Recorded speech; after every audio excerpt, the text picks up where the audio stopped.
Part 1. Description and Causation. Chapter 1. Classic or Type 1 Avoidant Personality Disorder.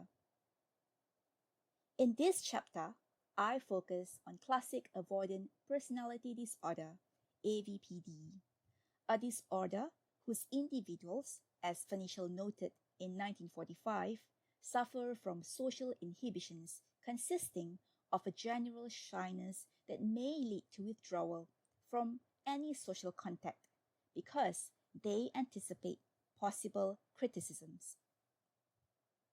I start with a summary of the Diagnostic and Statistical Manual of Mental Disorders, 4th edition, DSM-4 criteria for AvPD.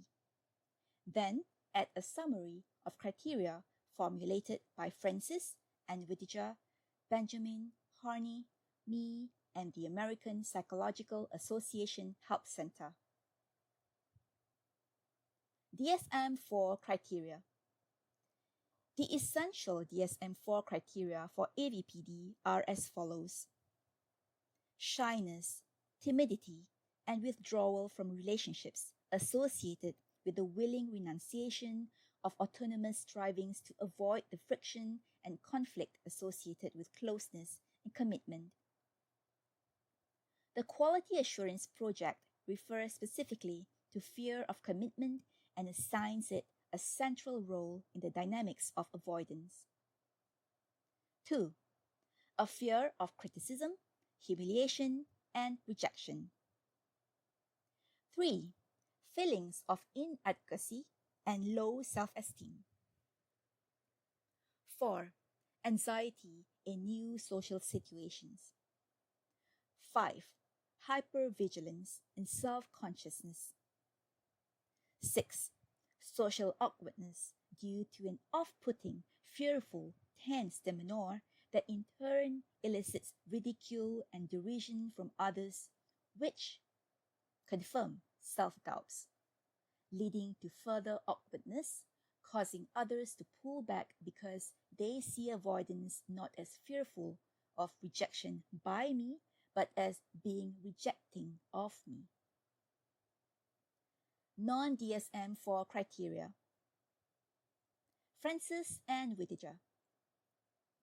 Francis and Whittaker go beyond the DSM-4 view of AvPD as the product of a sensitivity to and fear of interpersonal rejection in the form of criticism and humiliation by others to offer further reasons for social anxiety.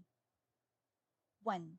A fear of flooding and losing control of various impulses due to overstimulation. For example, the fear that forbidden, even revolting, romantic, and hostile impulses are about to erupt, disturbing inner peace or even completely shattering internal equanimity. 2. An associated fear of experiencing uncomfortable body sensations such as tremulousness. 3. A fear of failure accompanied by a paradoxical masochistic fear of success. Millen, Benjamin, Harney. These observers emphasize the generally downplayed role free-floating and reactive anger play in the distancing process. Millen describes an avoidant, passive, aggressive mixed personality. Benjamin speaks of the avoidant's tendency to become too readily indignant. And Harney, according to Partney, notes that the major possibilities of anxiety come to be not only rejection or disapproval by others, but also hostile impulses from within the self. Counter. I propose the following as basic criteria. 1. Self-criticism due to self-condemnation by a harsh, unforgiving, shaming conscience, causing one to become guilty over legitimate desires and ordinary, but to the avoidant, extraordinarily shameful interpersonal foibles. 2. Annoyance with others over the most trivial things. For example, every time he dries himself, he uses a new towel, running up my laundry bill, and that in a recession. 3. A masochistic desire to be hurt by suffering relationally. 4. A fear that acceptance and closeness will interfere with doing the mere things avoidants really want to do and thoroughly enjoy doing, like a man's watching the TV shows he likes, or a woman's becoming fully emancipated both personally and professionally. 5. A fear of acceptance and closeness due to a fear that these will swallow avoidance up whole, leading to a loss of boundaries and a compromised identity due to becoming overly dependent on and subject to the full control of others. 6.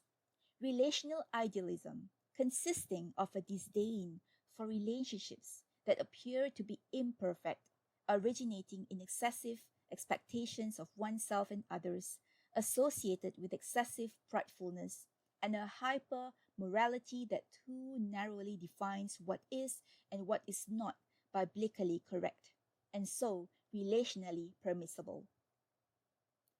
7. A fear of depletion due to a fear of letting go with others to the point of significantly dissipating one's life energy. 8. The excessive use of relational defenses. The Psychodynamic Diagnostic Manual, or PDM, lists, in addition to the defense of phobic withdrawal or avoidance, the defenses of symbolization, displacement, projection, and rationalization. 9. Covalent characterological features including histrionic, Oedipal rivalry that buries the potential for closeness, intimacy, and commitment under competitive struggles with others. As Gabbard notes, entailing an aggressive demand for complete attention associated with a wish to scare off or kill off all rivals, with the competitiveness interwoven with a sense of shame. Obsessive fretting about the correctness and propriety of one's interpersonal actions, with obsessive over-worry about the consequences of making even minor relational mistakes associated with a hyper-morality that leads to viewing one's ordinary humanity, including or especially one's acceptable sexuality, as shameful and sinful. Paranoid suspiciousness about the negative things others are or might be thinking, depressive alarmism and pessimism that nothing will ever work out as hoped and planned for, and the worrisome fear that if all is not already lost, it soon will be. Excessive don't-make-waves passivity, accompanied by a paradoxical fear of passivity and so a need to be on constant alert and continuously active to assure always being in complete control of everything about one's relationships. Extreme dependence, possibly leading to a codependent relationship with one person to avoid having to relate to any and all others. Narcissism, characterized by constant pulse-taking. For example, how you make me feel, that implies an unempathic lack of concern about how I make you feel. Neophilia, a need for newness associated with easy boredom with the old. And neophobia, a fear of newness, leading to a need for sameness, creating a fear of change and progress. 10. Fear of being different from equally avoidant peers, as if being different from them means defying them, and so becoming a non-avoidant pariah in what is perceived to be, and ultimately too often actually is, one's avoidant society. The American Psychological Association Help Center. 1. Canceling social events at the last moment. 2. Avoiding situations that provide positive social interaction. 3. Few or no friends. 4. Avoidance of activities that are otherwise pleasurable. 5. Passivity, pessimism, and low self-esteem. 6. Excessive computer use that is not social in nature and without face-to-face contact with others. I next offer a more detailed discussion of the sum of the previously mentioned criteria. DSM-4 criteria. 1. DSM-4 Shyness, timidity, and withdrawal. Avoidants are shy, timid, introverted, withdrawn, socially inhibited individuals, anxiously desirous of relating, but conflicted about doing so due to a fear of getting close and committing to others. Unlike schizoid individuals who have a severely reduced capacity for relationships, avoidants can relate and are both unable and unwilling to relinquish relationships completely and definitively. As Sullivan suggests, the problem is that their intimacy needs collide with a need for security, so that they feel frustrated and pull back as self-protection becomes more urgent than self-fulfillment. 2. DSM-4 Fear of criticism, humiliation, and rejection. Avoidants are fearful of what other people think, partly based on hypersensitivity and a proneness to exaggerate the dangers of a negative evaluation. They avoid taking personal risk because they fear being exposed, ridiculed, and shamed, for example, for crying or blushing publicly. As the Quality Assurance Project says, an extreme interpersonal sensitivity to perceived rejection and a tendency to interpret ordinary, slightly negative human interactions as rejection leads avoidants to see developing involvement with others as hazardous. A case example. An avoidant man, expecting too much from the world, overlooked how some rejection is simply part of life's give and take, and instead, expecting life to always be fair, rewarding, and complete, became highly vulnerable to even minor signs of life's inherent unfairness and imperfections. Regularly expecting relational successes, he would panic when they were not forthcoming, pull back, give up, and cry, "Never again." 2. Regularly expecting relational miracles, he would go to mingles events, singles resorts, and share singles homes in country resorts, and surf the internet for dates, thinking, "Tonight, I will connect for sure." Then, even though he knew intellectually and from experience that he could not count on connecting every night, he would let one night's failure or one turn down become a commentary on how he was completely wasting his time because no one would ever love him. His motto soon became, "It's better to have never loved at all than to have innocently loved than been rejected for having done so." Sensitivity to rejection frequently results in defensive outbursts meant to destroy what could otherwise easily have been a viable relationship. Case examples.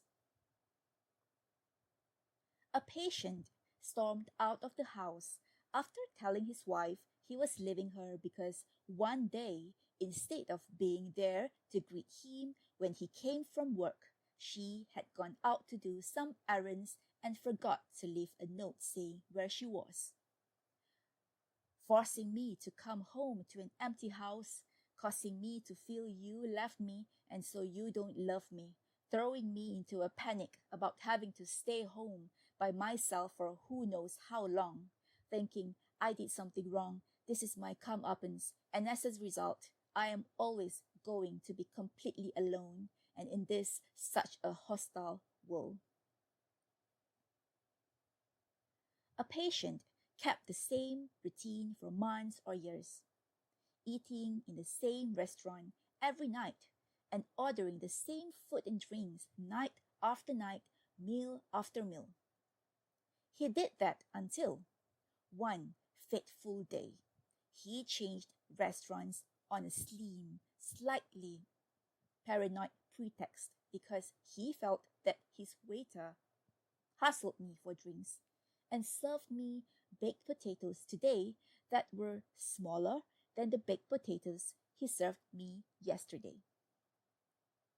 A music critic, preoccupied with who is being mean to me, interpreted any opinion that differed from his own as putting him down in a critical way.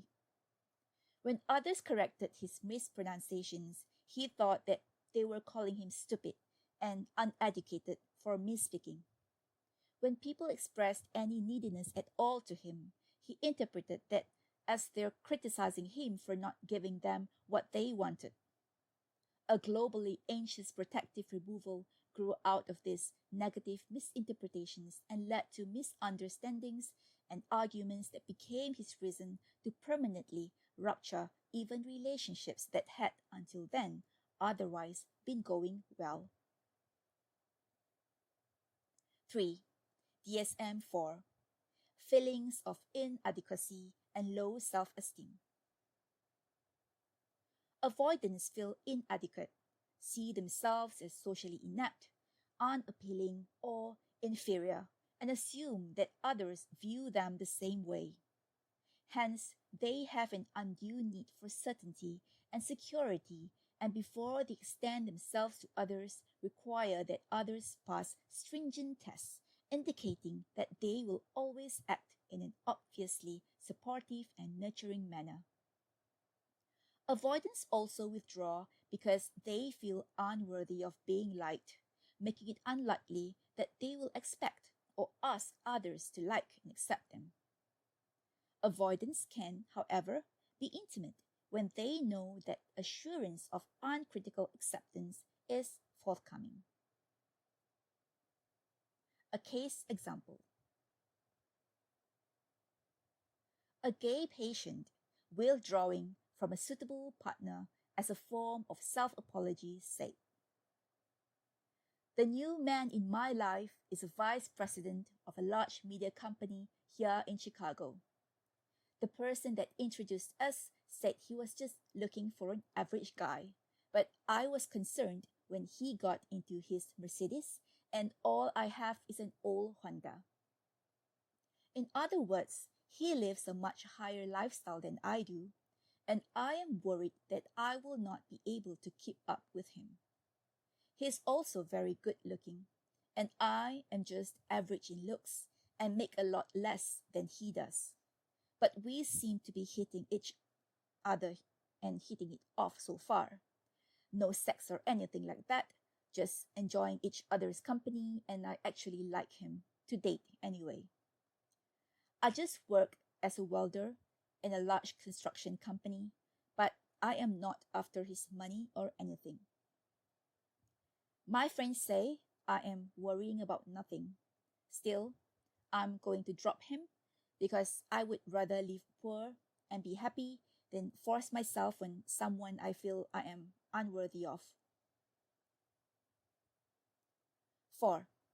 DSM-4. Anxiety in new social situations.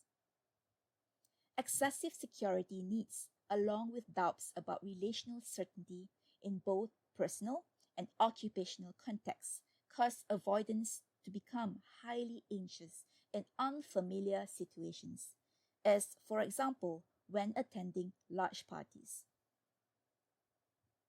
Although the DSM-4 emphasizes that many avoidants are most fearful of strange, unfamiliar surroundings where they know nobody or are just meeting new people, some avoidants actually function best with strangers like waitresses, for they see them as safe because they are comfortably remote and predictably unavailable.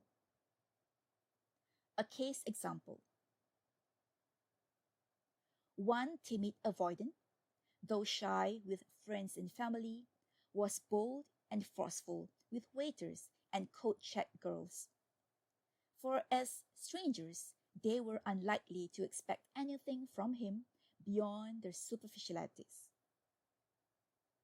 He was able to feel positively about women he merely passed on the street, but with women he really liked and got to know, to use his own words, when he got past first base and was in a position to score, he completely froze up. DSM-4, Hypervigilance and Self-Consciousness. Avoidants always have one eye open to what others think. They tensely appraise others' movements and expressions to see if others approve of what they are saying and doing, only to avoid others because they become convinced that others believe the avoidant has done or is about to do something wrong. Their vigilance promotes an excessively rich fantasy life, as they frantically appraise the movements and expressions of others, conjuring up the bad things others might be thinking and doing from slim stuff, thence creating complex, fantasized, fearful scenarios, especially about being alone and its lonely consequences. They routinely have dreams about potential or actual social loss. For example, I call you on your cell phone but no one answers. You were there in the room with me a minute ago, but now you have simply disappeared. And clearly, you don't want me anymore because you find me disgusting, which is why you are telling me to get out. Often, their dreams express avoidant fantasies symbolically, as when they dream of running stuck in place, not being able to move forward, or of waiting for the bus that never comes. Then, when it does come, it turns out to be the wrong bus, or if the right bus, it goes to the wrong place, or to a dangerous place where one gets mugged or killed. This symbolic expression often takes on a surrealistic cast. For example, a man dreamed of a street at the end of which was a welcoming bar with welcoming neon lights, friendly music, and warm grog.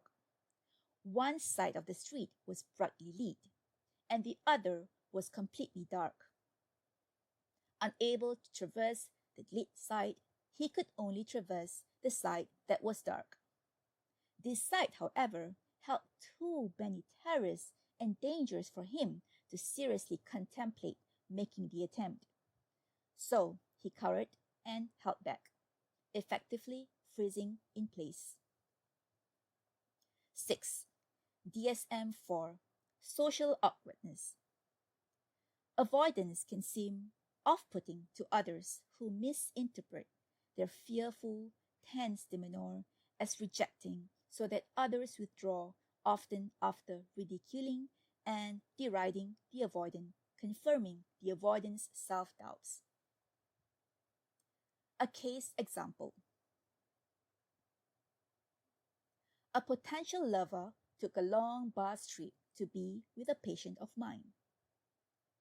As the bus pulled in, the lover-to-be from inside the bus saw my patient waiting for him at the bus station and waved him a gusty hello, only to have my patient respond by going into a panic, thinking, "That big wave turned me off. I am suspicious of people who are just too eager to see me." My patient then adopted a body posture that, virtually oozing remoteness, retreat, and rejection, broadcast his clear regret that an actual meeting was imminent. Some non-DSM-4 criteria. Fear of flooding. According to Millen and Davis, avoidants must avoid everything which might arouse their emotions and seek as far as possible to avoid and deaden all stimulation from the outside. Many come to fear that if they attempt to get close, their positive or romantic impulses will erupt, flooding them and threatening their emotional security and structural integrity, and if men, making them feel and look feminine, and if women, making them feel and look weak. A case example. One patient gave up playing the piano, though in fact he played well and others enjoyed listening. He did this because he couldn't tolerate all the adulation he received when he performed in public. For him, playing in public was shamefully exhibitionistic, a showing off with crescendos, moderatos, and other expressions of feeling one step removed from having sex out in the open. He also convinced himself that when he played, others snickered, so that by playing he made a complete fool of himself. For him, then, avoidance was a way to detach from others to proclaim, I am in full control of myself and emotionally and physically intact, just like the artist Joseph Cornell, who sensibly died a virgin because he feared that if he had sex, it would destroy his artistic ability. Masochism. Avoidants withdraw not only because they fear losing when they want to win, but also because they fear winning because they need to lose. Freud, in his 1924 paper, The Economic Problem in Masochism, spoke of individuals who needed to be punished and to suffer due to an unconscious sense of guilt that plays an extensive part in their social lives. These individuals are unable to tolerate the possibility of gratification, so they provoke their own criticisms and abandonments by doing something inexpedient, acting against their own interests, ruining the prospects which the real world offers them, and risking the possibility of destroying their own existence in the world of reality. In his 1915 paper, Some Character Types Met With in Psychoanalytic Work, Freud described individuals wrecked by success, who fell ill precisely because a deeply rooted and long-cherished wish has come to fulfillment and they cannot endure bliss. Illness follows close upon wish fulfillment and leads to annihilation, all enjoyment of it. Thus, this avoidance anxious not only about the possibility of rejection, but also about the possibility of acceptance, arranged to be rejected by selecting distant, unavailable people to relate to, or people with a fatal flaw, such as those who dislike them, or those who are already taken because they are married.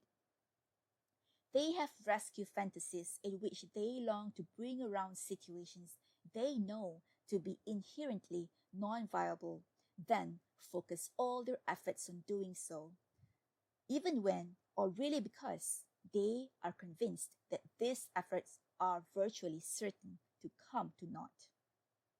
This way, they see to it that they waste their valuable time, and that way they provide themselves with yet another reason to be avoidant. A case example. A gay man uninterested in dating people who were available to him wrote to me, There is not much action in my town, and since most of the gays are in the closet, meeting people is very difficult. I have taken your advice. I do not frequent bars, and of course, I never drank. I am still single. I have had a few flings, but they were just that, flings. I'm still very serious about meeting someone and establishing a monogamous relationship, but I can't seem to meet the right person. Maybe I am simply not receptive enough, or it's because I seem to have a propensity for being attracted to divorced or soon to be divorced men with children who may or may not be homosexual. I suspect that they are, but nothing seems to happen. I really think that I am wasting my time. I have treated a number of women who form hopeless romantic relationships with married men, consciously expecting them to divorce their wives and spend the rest of their lives with them, all the while unconsciously knowing that a good deal of their attraction is less to the men than to the men's unavailability. Readiness to anger. Benjamin notes that anger plays a significant role in the psychogenesis of AvPD, saying, usually, avoidants restrain this aspect of their avoidance, but there are times when it breaks through and they tend to become indignant about alleged humiliations. Benjamin adds, I believe that the DSM should add angry outbursts to the description of AVD, because occasionally AVDs will identify with their humiliating and rejecting family members and become quite commanding and judgmental themselves.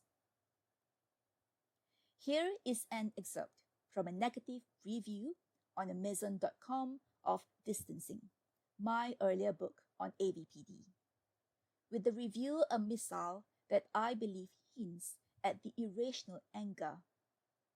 She got the facts wrong, perhaps having read only enough to make her mad, just alluded to. The most redundant book I have ever read.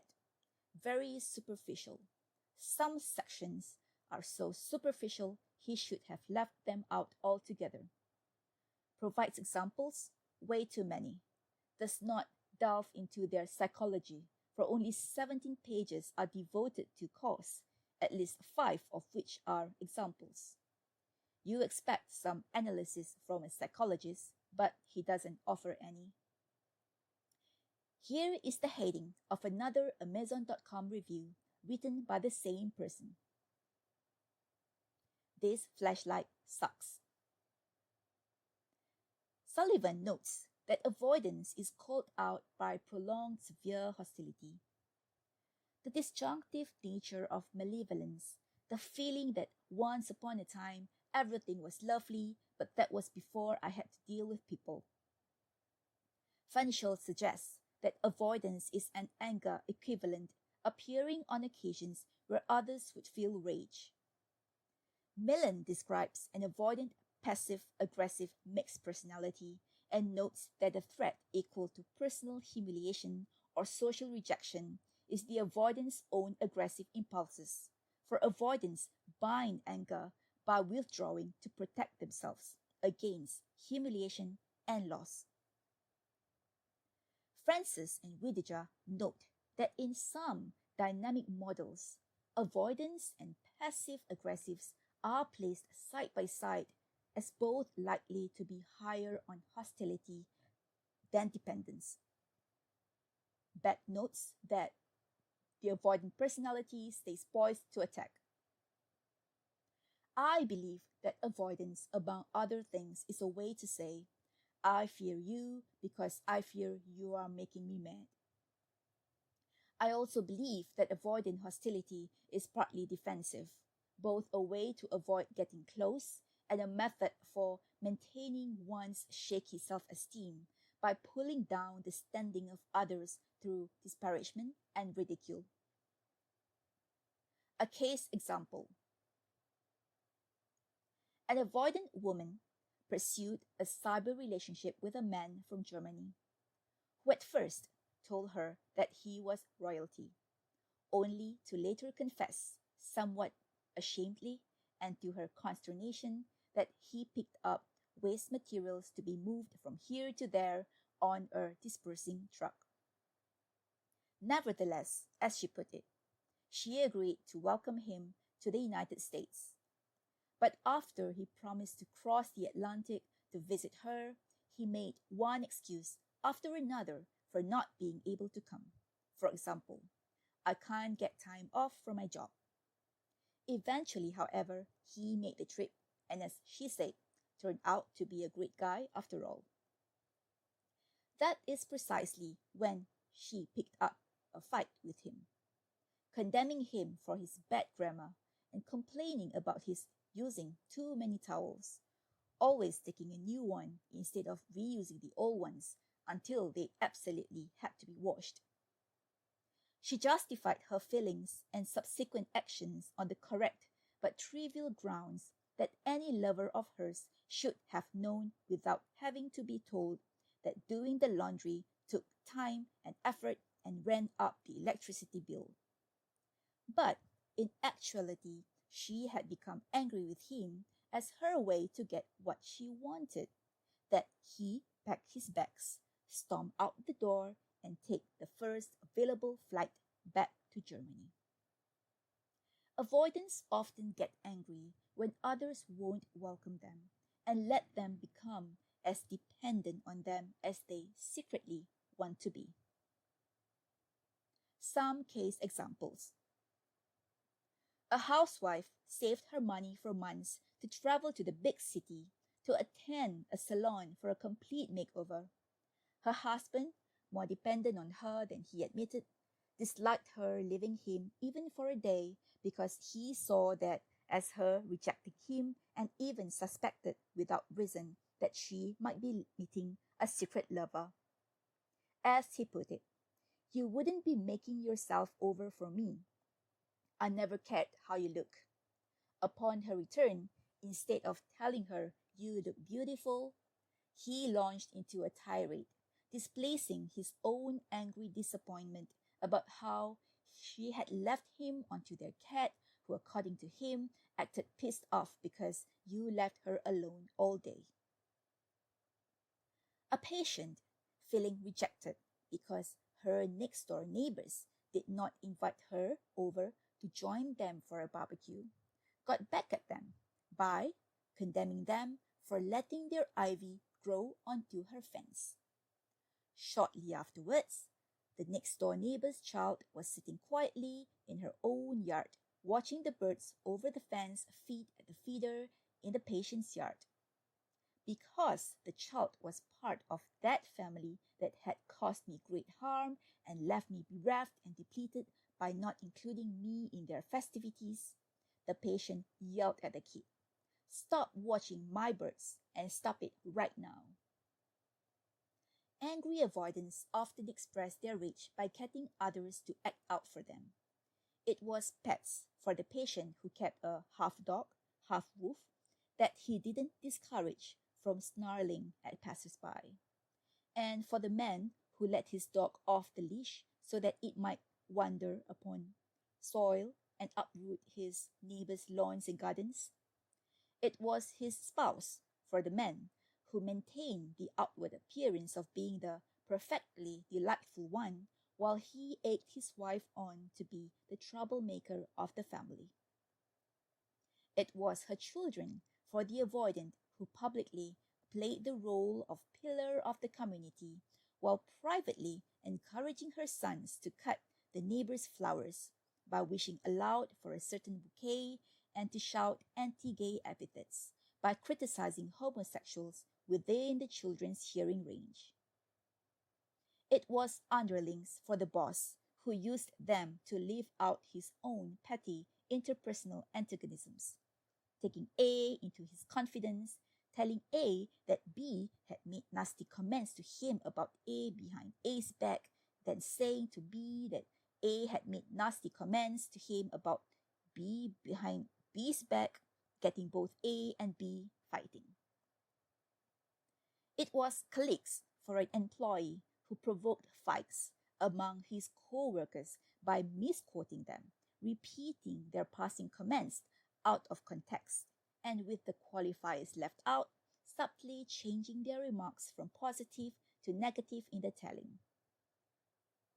It was patience for a therapist who, unable to get the divorce he longed for, fulfilled his own wishes in fantasy by encouraging his patients to leave their spouses, when instead he should have been encouraging them to at least try to smooth things over and attempt reconciliation. Excessive relational idealism. Avoidants, as exacting individuals, overly idealistic about relationships will, before they agree to get involved with someone, demand that the relationship meet certain, usually impossible conditions. Only they soon discover that their self-imposed, irrational, impractical, and overly perfectionist standards are unachievable, so they pull back in disappointment and withdraw to avoid injury to their pride. Excessive defensiveness. Avoidance is not a static, but an active, dynamic condition, what Millen and Davis call an active detachment, that is, one with important defensive components. Sullivan describes avoidance as a somnolent detachment, the protective dynamism called out by inescapable and prolonged anxiety. In equating avoidance with inhibited function, Fenichel views avoidance as the product of a tendency to neutralize wishes with countercathexis, that is, with equal but opposite forces. Fenichel also notes that analyses always show that the specifically avoided situations or the inhibited functions have unconsciously an instinctual, sexual, or aggressive significance. It is this instinctual significance against which avoidance, that is, the defense of avoidance, really is directed. What is avoided is an allusion either to a temptation for the warded-off drive or to a feared punishment or both. Therefore, some observers, emphasizing how the avoidant inhibits important aspects of living to reduce social anxiety, suggest that the term inhibited personality could substitute for the term avoidant personality disorder. Avoidant detachment is made up of the following defenses, among others. Identification with the aggressor. Avoidants create expected losses actively to handle the possibility of experiencing unexpected losses passively. For example, I fear you're rejecting me becomes I reject you to avoid being rejected by you. Masochism. Self-sacrificing, self-abnegating, and self-punitive responses are an avoidance way to counter forbidden desire. Avoidants commit a kind of social suicide to punish themselves for what they consider to be their unacceptable instinctual urges. They suffer now to avoid suffering even more later. Repression. Repression is the avoidance way to detoxify anxious thoughts and feelings by suppressing them, then acting as if they no longer exist. Displacement. Many avoidants find it advantageous to express their avoidance indirectly by expressing it symbolically.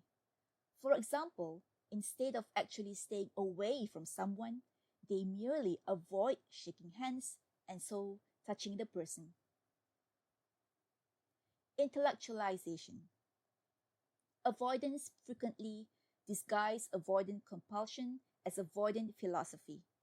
For example, their philosophy of splendid isolation is in fact a rationalized fearfulness of connecting. Regression. Avoidants act like children to avoid having to act like adults. Many deliberately, if unconsciously, revive all negative childhood fears and actual past traumas to discourage adult interaction, often almost deliberately hanging on to ancient, painful parental attachments so that they can view anyone available as forbidden because they are just like my father and my mother. Also regressive is the typical avoidant tendency to too readily form conditioned responses so that they can reflexively shrink from a new situation because it elicits an old displeasure. Regression also accounts for avoidance too readily forming transference responses that facilitate their viewing present relationships in the light of troublesome relationships from the past and present so that they can respond to people as if they are all problematic parents, rival siblings, difficult childhood friends or enemies, or one or more other of their current partners. Associated characterological problems. Obsessionalism. Avoidants are worrisome individuals, brooders with one eye always wide open to the potentially negative consequences of everything they say and do to others and others to them. They are often rigid, inflexible people who, stuck in routine, have difficulty adapting to unexpected life changes. Also, ambivalent about relationships. Instead of settling into a given relationship, they do and undo it, attempting to relate, becoming anxious, pulling back, then trying again, either with the same person or with someone different, ad infinitum. Thus, an obsessional avoidant went to New York City, had a successful career, and lived a sophisticated lifestyle, gave it up to get married and move to the suburbs, got a dog, and had children. When unhappy about and bored with being a housewife, she hired nannies to help care for her children so that she could resume working at something more gratifying than just being a homemaker. Her outside work then gave her the money she needed to become independent of her husband, and her independence gave her the emotional foundation she needed to get a divorce, whereupon she returned home to her birthplace and family, which, as she now believed, she should never have left in the first place. Paranoia.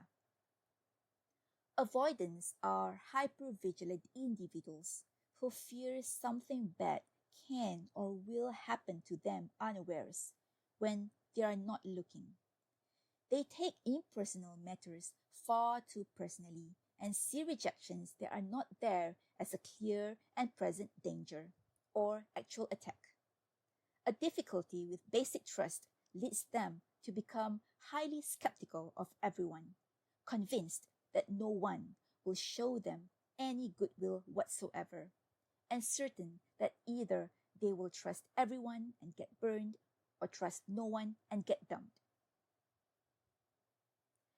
Passivity or dependency, fear of being assertive. Avoidance fears self-assertion because they believe that being assertive means being aggressive. Peers, teachers, entertainers, religious leaders, and media all seem to be warning them that assertion, like dissent, means not being healthily individualistic and productively rivalrous, but aggressively killing off the competition. Narcissism. Avoidants tend to be pulse takers who think more about how they feel than of how they make others feel. For example, I fear what you do to me, not I worry about what my pulling back from you might do to you. Depression. Avoidants tend to be depressed individuals with intense negative moods that often commence when someone does not compliment them adequately or rejects them openly. In the absence of daily praise, they experience full and permanent stroke deprivation, associated with a sense of hopelessness about ever winning in the relationship game. They hold the pessimistic view that when it comes to relationships, there is no sense even trying, since there is little chance of ever succeeding. depressive cognitions prevail, particularly the tendency to think catastrophically in the "for want of a nail the ship was lost" mode, so that they readily come to believe that any sign of disinterest in them constitutes a turn down, a rejection, and rejection an epical tragedy.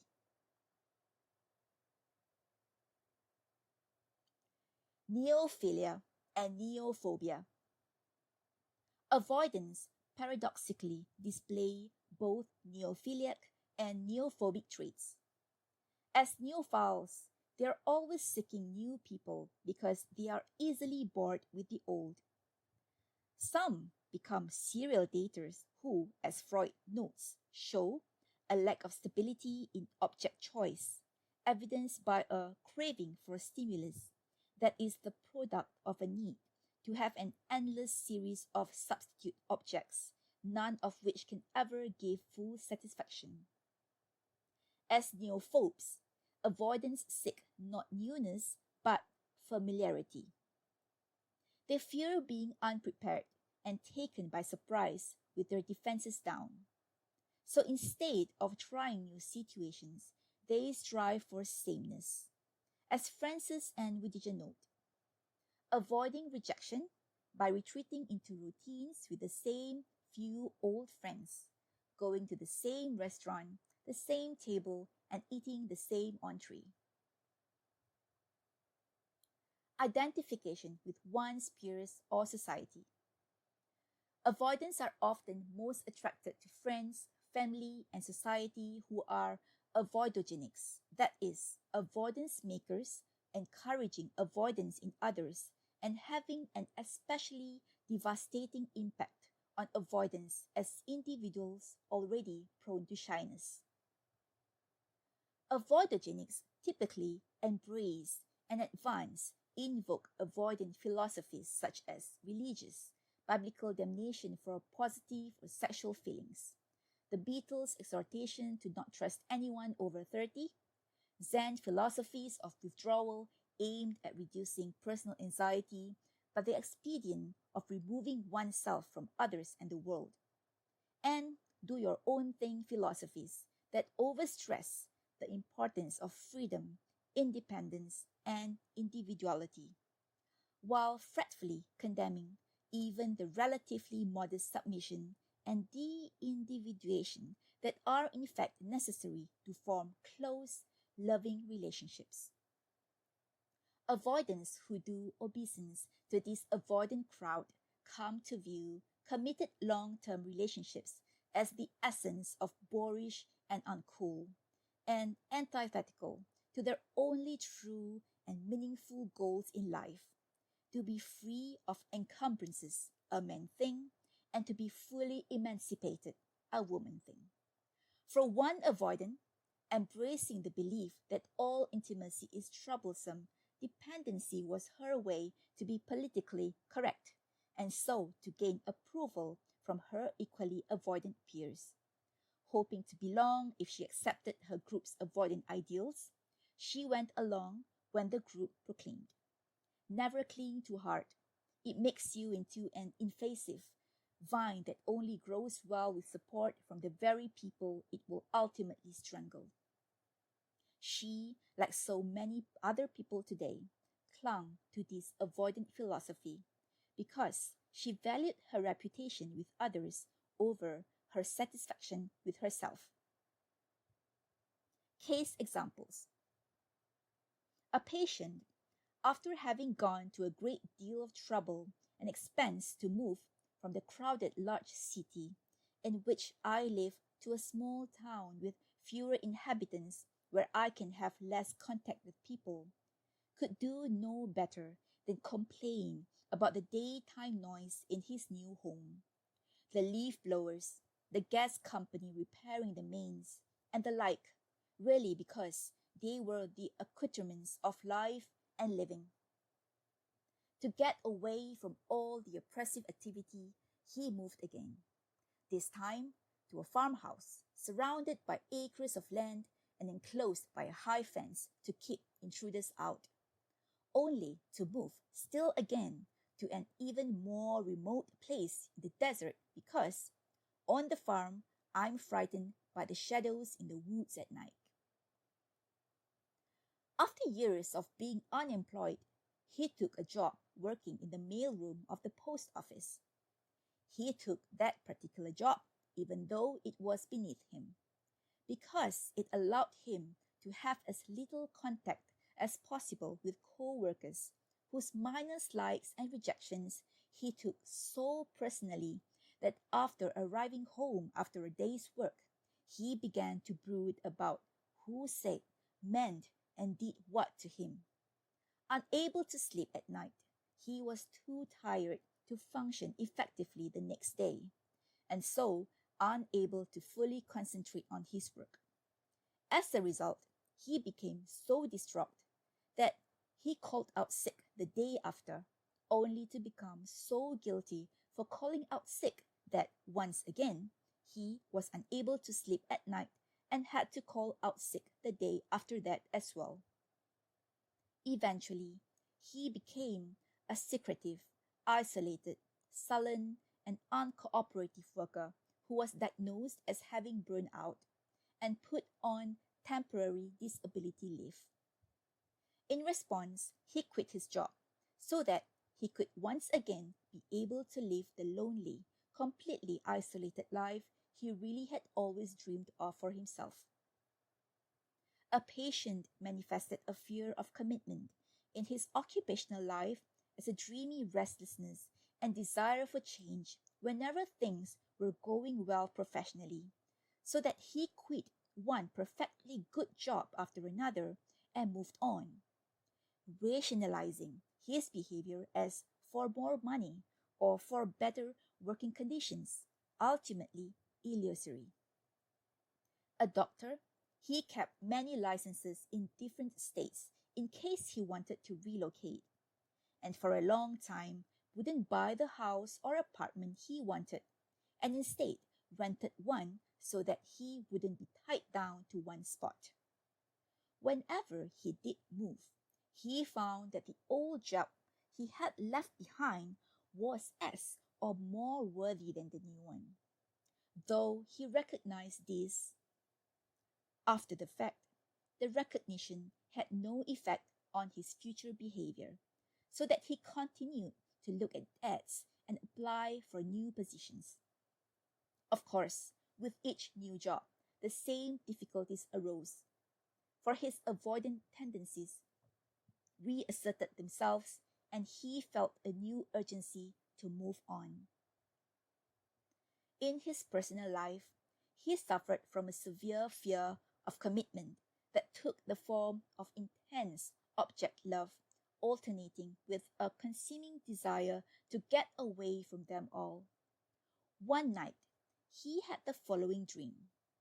After waiting in a restaurant for his takeout order and noting with mixed pleasure and envy the many generations all working under the same roof in splendid cooperation, he heard himself begging his wife to throw him out so that he could be alone. In his waking life, he had mixed feelings about his wife and their marriage. He was later actually to get a divorce. This took the form of an obsessive fear that his consciously beloved wife would get into a fatal car crash. Associated were a series of escapist distancing fantasies and behaviors involving shopping alone, going alone on vacations to exotic places, or to a remote shack in the woods with a warm fire and steamy kettle, reading escapist books on exploring the Antarctic, traveling through the looking glass and going over the rainbow, wandering alone through the seaside mist, listening to the foghorn, taking trains by himself north to isolated places or to distant stations at the end of the line, not because of the pretty, interesting, or welcoming things he might find there, but because there, in his private remote Oz, he would be as far away from home base as possible, taking fantasized trips in time to an imagined better past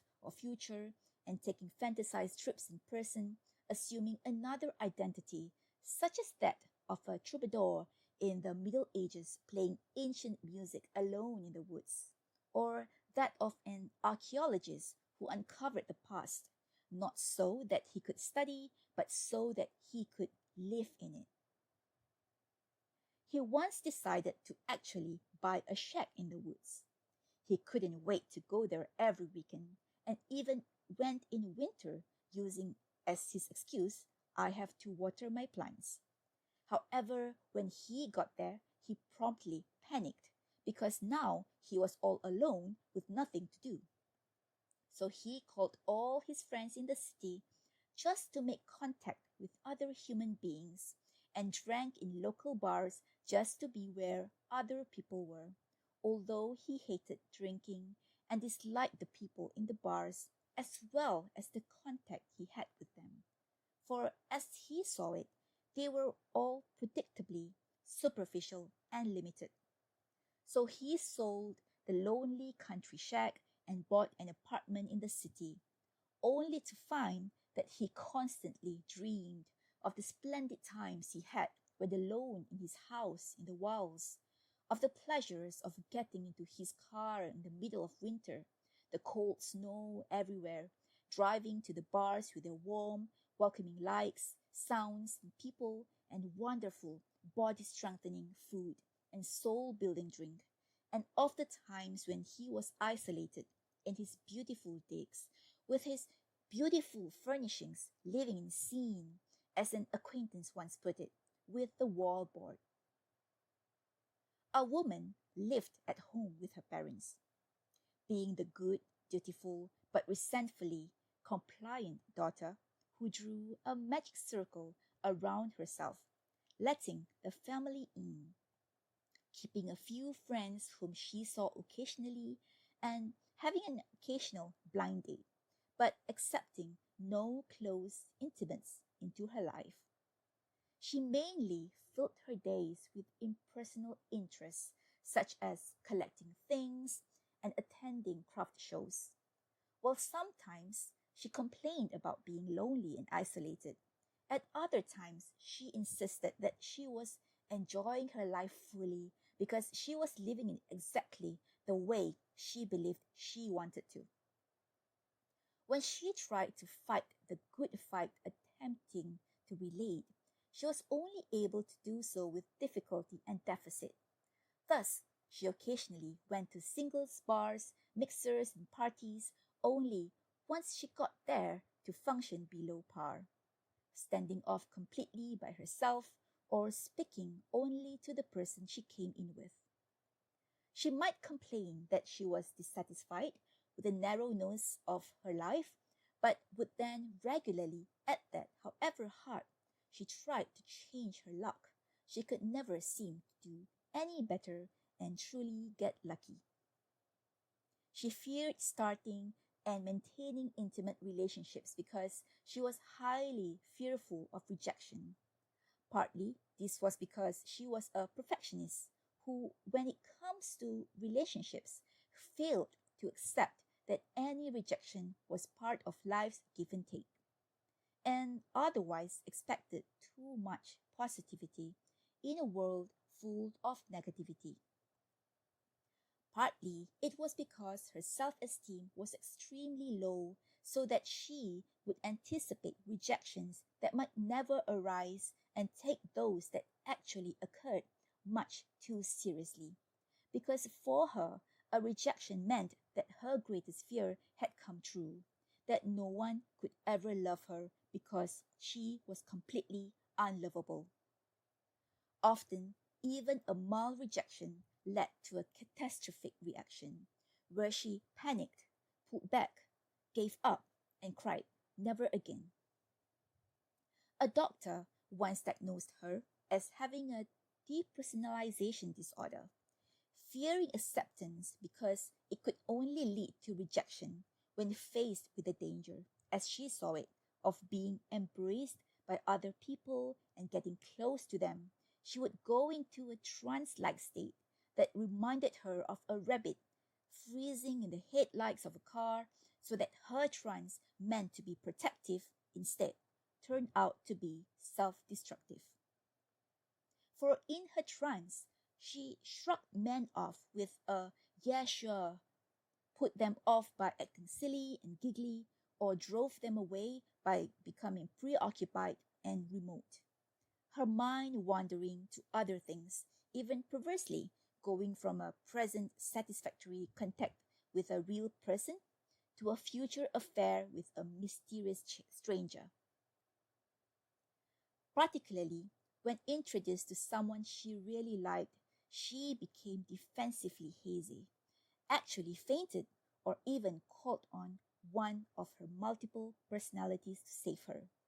One of the alter egos she reverted to temporarily at times of danger, created by suppressing parts of her old personality, by borrowing new personality parts through identification with someone she admired, or by becoming once again like her own self, the rebel she had once been but was no longer. Only later, after she had eliminated any possibility of a serious involvement, did she come to her senses, wonder what she was thinking about at the time, and kick herself for allowing the one that got away to escape. Then she pressured herself to go out and meet someone new, only to start the entire pathological cycle once again.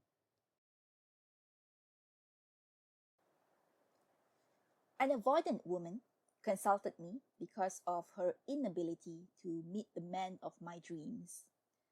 She sought treatment for being so shy with men that it had become difficult for her to get close to the men in her family, to make male friends at and outside of work, and to get beyond accepting a first date with a man to be able to go out with him a second time.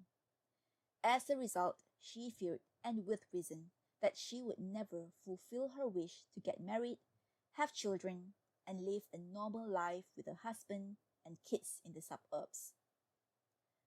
Just having wishful thoughts about marriage frightened her. She first thought, I better get serious and start looking for a husband, for after all, I'm not getting any younger. Then she took that back with, marriage isn't right for everyone, and it may not be right for me. I think I would be much better off single, being able to come and go as I please, and beholden to nothing and no one. As far as I am concerned, the single life is not only just as good and valid as the married life, in many ways it is even better. I really enjoy being single, and just having a few good friends, I actually prefer that to having a husband. Because with friends, you can beat a path out of the relationship whenever you want to, and without a lot of stupid paperwork. Often, the normal travails of dating left her feeling severely depressed. For example, when a man was just a few minutes late for a date, she convinced herself that that was the end of the relationship, for he had died in a car accident, and there goes my last chance to get married. Because the nice things men said to and did for her eluded her completely, she saw even a highly positive relationship with a man as entirely negative, and would break off the relationship precipitously and without explanation. Part of the problem was that feeling she deserved no better. She picked men who were unavailable, either because they played hard to get or because they were already married.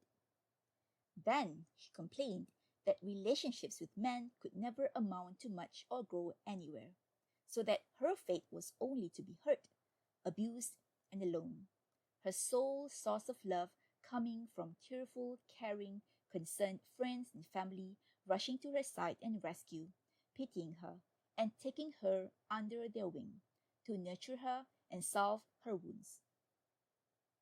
Soon, she became paranoid as well as depressed.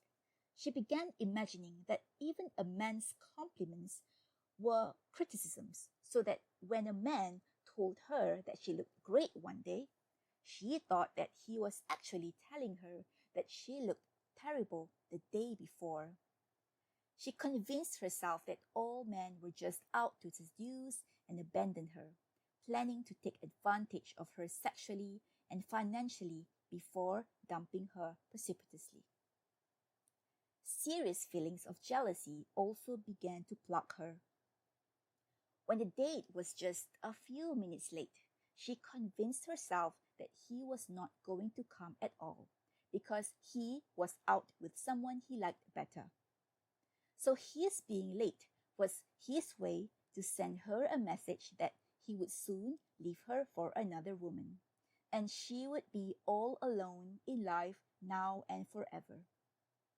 She even became jealous when the date looked at another woman on the street just to make sure he would not run into her, spoke to another woman at a party, said more than hello, looked as if he were enjoying himself, got excited, not bored like she thought he ought, did not look uncomfortable as if he couldn't wait to get away, and said more to the woman than she was almost actually counting his words he said to her all day.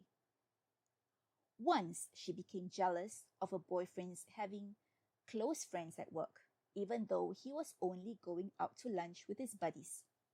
She panicked if she called him at work and he didn't answer the phone, for then she started worrying about what he might be up to.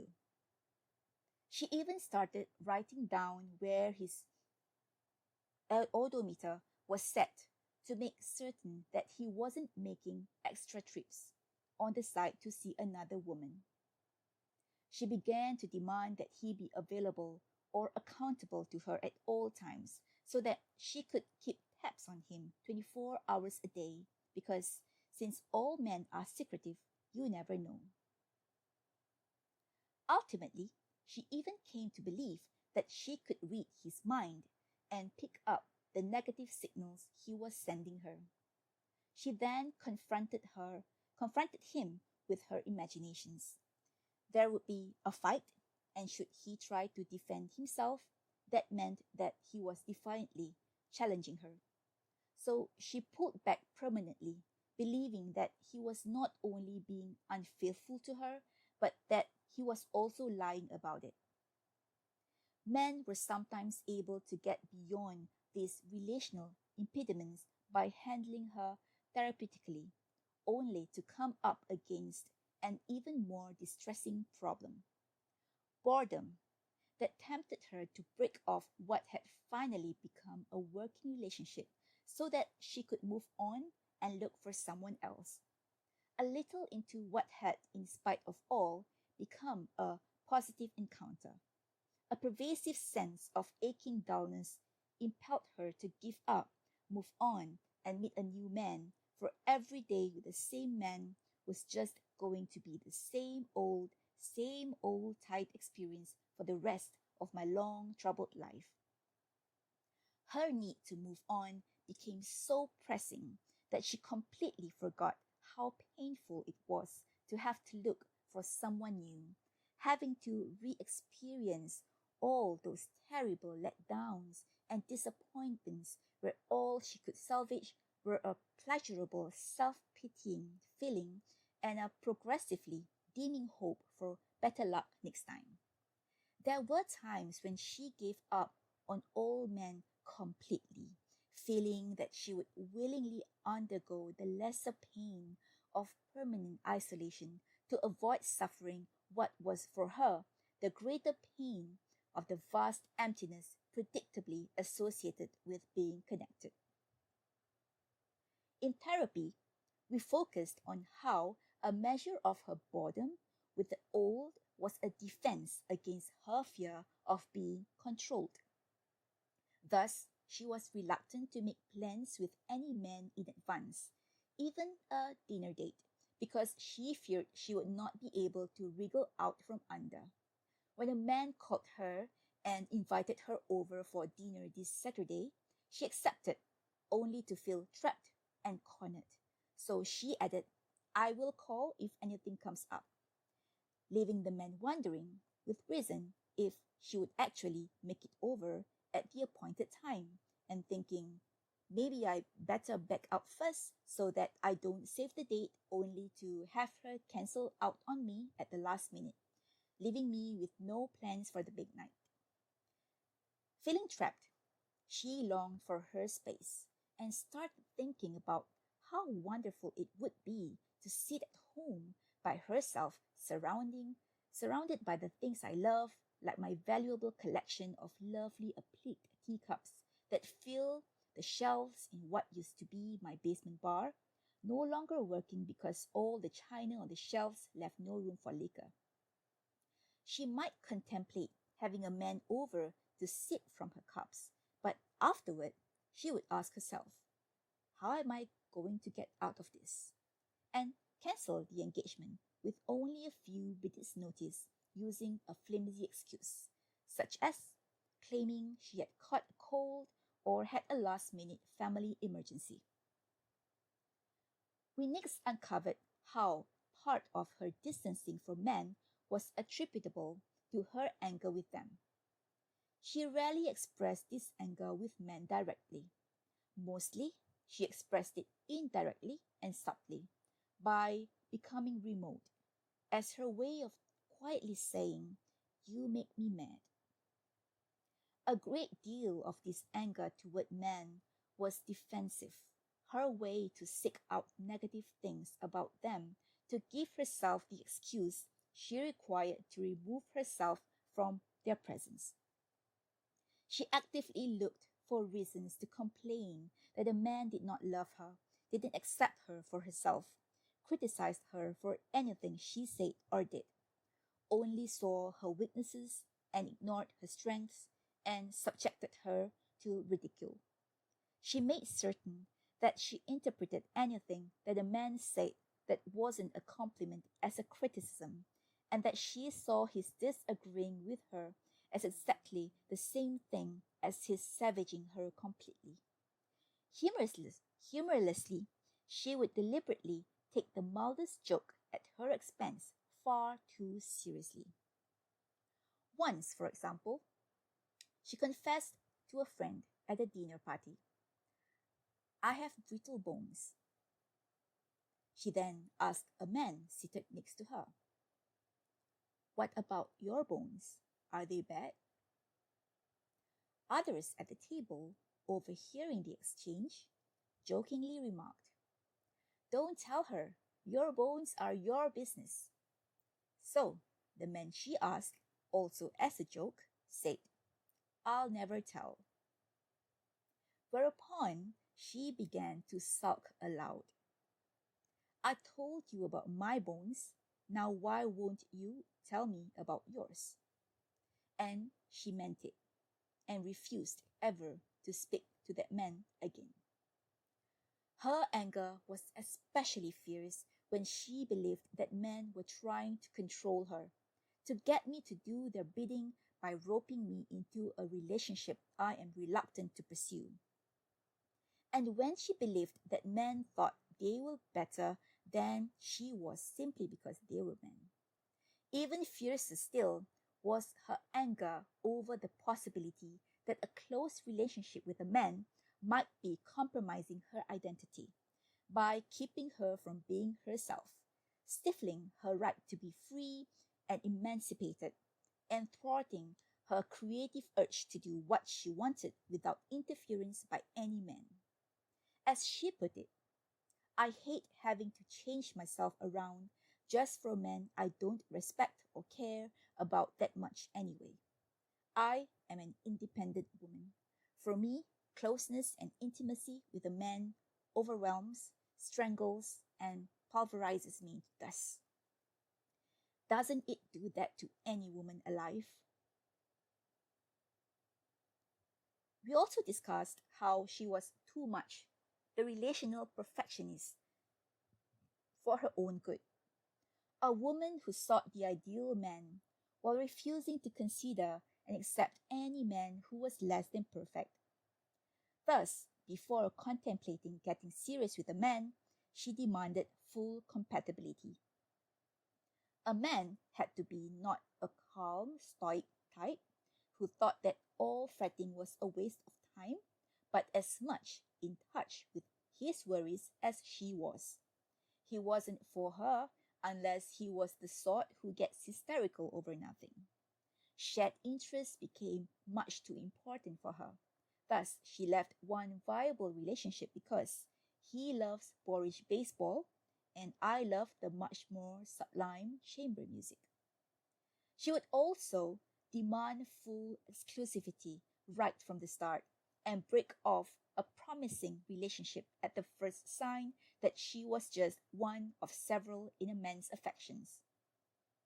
Otherwise, she was just lowering her standards by hanging around with someone beneath me, someone who doesn't deserve me or merit my faithful love. We profitably identified and worked on two of her counterproductive security maneuvers. The first involved identifying with the aggressor. She would actively abandon men to deal with her fear that they might abandon her. She would also deal with her fear of being devalued by men by actively devaluing them so that it wouldn't matter if they devalued her. As she put it, I actually like weak men because they lack power over me, the power to put me down. We also worked on her paradoxical fears that giving herself any breathing room in a relationship would mean that she was going to be abandoned, that retaining her identity in a relationship would result in her being left out in the cold, punished and sacrificed for being an individual by being thrown over for another more cooperative, compliant, conciliatory, and passive woman. And that involvement with a man necessarily meant compromising her career only to find herself not only alone but also unemployed. 2. We worked on her destructive competitiveness, marked by her need to turn a cooperative relationship into a struggle for power and supremacy. For she saw friendly, cooperative men as rivals, turning a relationship into a contest, either over small things like who would be the one the dog came to first, or whose lap the cat always sat on, or over big things like who was or would be more successful than her professionally. This competitiveness led her to actively rejoice when something bad happened, even to a man she liked. For that way, she could win without feeling guilty about having caused him to lose. Throughout, and not surprisingly, she complained that she was dead in bed. She postponed having her first sexual experience indefinitely because she believed that abstinence alone was conducive or even essential to moral superiority. As she once put it, not entirely humorously, the only way I can even think of having sex would be in the missionary position, with a Bible in one hand and a washcloth in the other.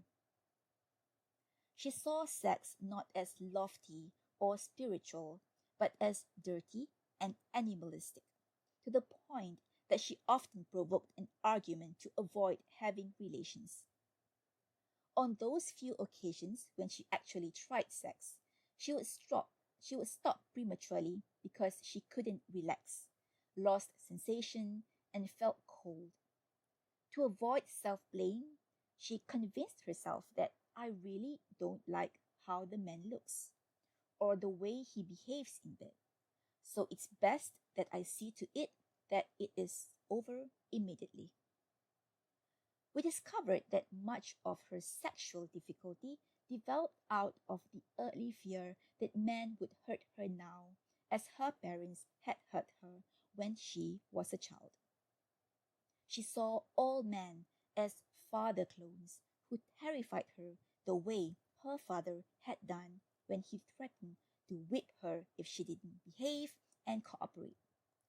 all men had also symbolically become her hurtful mother, who never supported and always criticized her, even for a thing and its opposite, such as being messy, for not keeping her room clean, and for being excessively neat, for being a compulsively finicky dresser. Till she believed that all men would infantilize her the way both her parents did, treating her like a helpless child with no rights or acceptable ideas of her own, yet demanding that she grow up fast so that she wouldn't be a burden to them forever. Worst of all, as she put it with tears in her eyes, when, after a good deal of effort, once I managed to tell my parents that in spite of it all, I loved them, they nevertheless remained unmoved. So I never uttered those words to them again, or to anyone else. Unfortunately, she resisted therapy throughout. Rather than admit to being avoidant, she developed a number of rationalizations to normalize her behavior. She transformed fear into disinterest, and disinterest for preference, so that a fear of rejection became a fond desire for personal isolation, and that was not something we ever need to discuss. Ultimately, after a few months, she left treatment, saying that her life wasn't so bad after all, and she didn't need to waste her money and time working on something that didn't really amount to much. For, as she put it almost incredibly, I am not hurting at all. If I am an avoidant in the first place, it gives me very little grief personally, and no trouble whatsoever professionally. Just recently, I heard from her once again. Therapy had worked after it ended, for she could accept treatment from me now that she was no longer struggling with me about how to think and what to do. She had gotten married, had a large family, and made a peace with her parents that was, however, imperfect. For I still resent them for making me an avoidant, causing me to lose so many years out of my life to all the fearful isolation I had to endure all that time, and strictly on their behalf and account.